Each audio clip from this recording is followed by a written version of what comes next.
speaking to us, sir. My first question to you is that what made you come up with the idea of having an online platform for agricultural commodities? You're the pioneer and the brain behind it.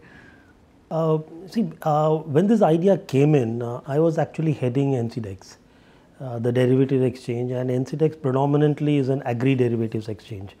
So when we were actually working in the exchange, we found that the derivatives market is extremely efficient. The price discovery is pretty good, the transparency is excellent, and we have a state-of-the-art online platform. But the derivatives which actually draw their price trends from the underlying spot market, that spot market was inefficient. So unless you have an efficient spot market, the derivative efficiency in the derivative markets also suffers. So we said in order that the derivatives market reflect the fundamentals, we said we must start looking at the spot market, and that's how the journey began. And then we said that we would reform the spot markets, the physical market, and we started with a small experiment which has now grown up. That's the history. Right, right. But it's such a proper experiment that is now being emulated all across the country, and with the demonetization move, for instance, Karnataka's farmers at least seem to have bucked the impact that it's had over its counterparts.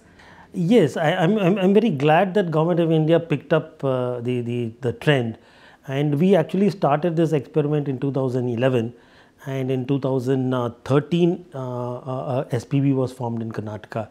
So very interestingly, Government of India came, they looked at it, and then it was called as the Karnataka model, and it was talked about in the budget, it was talked about in the economic survey, and we are very glad that the Government of India has picked it up. So now that Government of India has picked it up, I'm sure that it will go across the country, and it's one of those initiatives which is well worth it.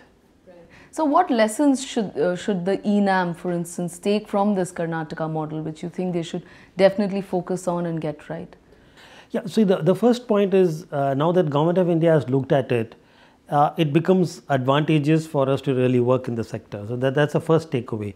The second one is the agriculture markets are completely different from equity markets. Just to elaborate that point, a Reliance share is a Reliance share across the country. Whereas maize from the south or maize from Bihar, they are two different pieces altogether. They are not the same. They come in during different times, the pricing is different and all that stuff. So essentially what I mean to say is that when you talk of agricultural commodities, you need to get a whole range of value chain elements in place. Starting from the price discovery process, to the logistic process, to the testing process, to the storage process, to the final reaching it out to the processor or to the consumer. You need to get the whole thing in place. That is the second point. The third one is that not all commodities are national, and not all commodities are even regional. I'll give an example. I come from Bangalore, and ragi is eaten in the southern parts of the state as a food, whereas Belgaum, in the same state in Belgaum, they don't eat ragi. So ragi demand is there in the southern part of the state, in the north it isn't there. So I cannot look at a national market for ragi, it doesn't work that way. So certain commodities have national appeal, certain commodities have regional appeal, certain commodities have sub-regional appeal. So we need to understand the demand supply situation of each of the commodity, and the markets will have to tune themselves together. So when we talk of a national market at a national level as a concept, we need to break it up into local, regional, sub-regional markets and work out the market logistics, work out the market price discovery accordingly. If you are able to do this building block, then automatically the national market is supported down below by the regional market by the state market by the local market, then it works well. I think that mix has to come right. So this seems to be one of the challenges, definitely. It is the challenge rather.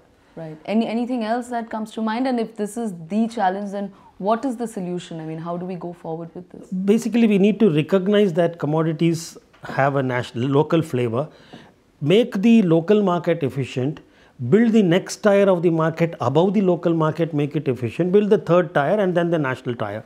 So that we need to look at that as a sequential, or not exactly one after the other, but as a natural corollary. That's the first part.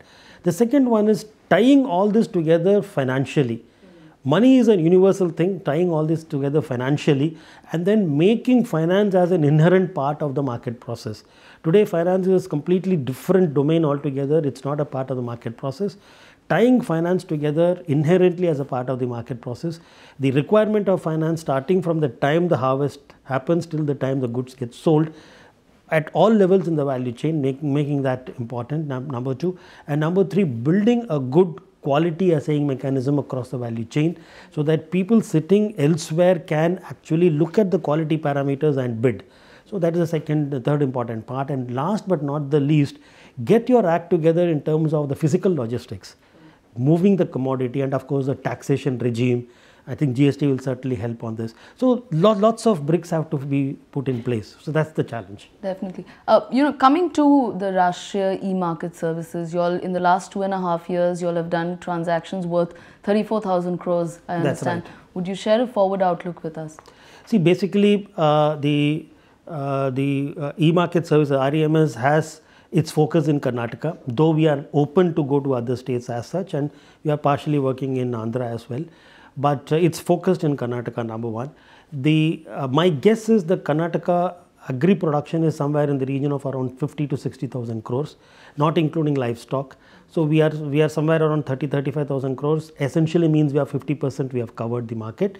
We have covered the mandi system, which is about 50% of the marketed surplus. So we have to now look at how to move into areas where the mandi is not present. Not physically, but logically it's not present.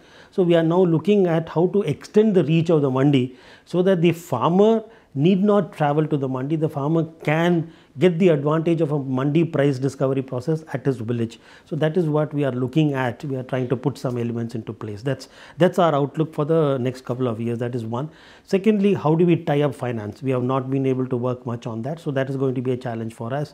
And the third one is how do we take quality assaying across the state. So that is going to be the third challenge for us. So these are the immediate challenges for us for the next 2 to 3 years. So I'm just curious to know that, we do talk about logistical problems. We talk about the fact that, we need to tie up finance. But one of the main problems that farmers face often has been because of middlemen. I mean, they are the ones who've always created the problem. They are the ones that, cause a jack up in prices. When you started thinking of this online forum, online platform, how did you all tide over that? Well, I started with the same premise, middlemen, but I no longer call them middlemen, I call them intermediary. Because the middleman gives a connotation that he is not a wanted person, whereas I now feel that he is a very important element in the value chain. So having said that, what exactly what do I mean by that? I essentially mean that everybody has a certain role to play in the value chain process. So what we are against is the inefficiencies in the system, not the people who are in the system. So if the so-called middleman is getting, let's say a simple example, if the middleman is getting funds at 25%, and if I am able to substitute that funds with around 15%, I have taken away 10% of efficiency from the system, I can share it in the value chain. So what we are looking at is to see where is this inefficiency in logistics, in funding, in storage, in price discovery process. So wherever there is inefficiency, if we can substitute that with efficiency, then the value chain can share that. That is number one. Number two, it's inevitable that the value chain could get shortened. So if that is bound to happen. So if that happens, it is possible that with an increased business, a shorter value chain will be prosperous for everybody. So, but the second part, the shortening of value chain is yet to emerge. So we'll have to see how it goes. Certainly, there will be certain people whose roles will get reoriented, redefined. Those are a part of the process. We'll have to handle the challenges as we move along. Basically, increase the efficiency and plug the leakages that are there. Absolutely, and increase the pie. Absolutely. So, well, we have budget around the corner, so definitely need your views on what perhaps the sector should look at from the budget. Well, for me, if the ENAM experiment, if that is given a firmer footing with an medium-term outlook, that will be a great thing for the agri sector. That is number one. Number two, more important priority for me would be the GST. because today you find it extremely difficult to transport goods from one place to the other. If you are able to have a smooth way of transiting goods from one place to the other, I think that's a great service to the consumer as well as to the producer. So get the taxation regime in place, that's important.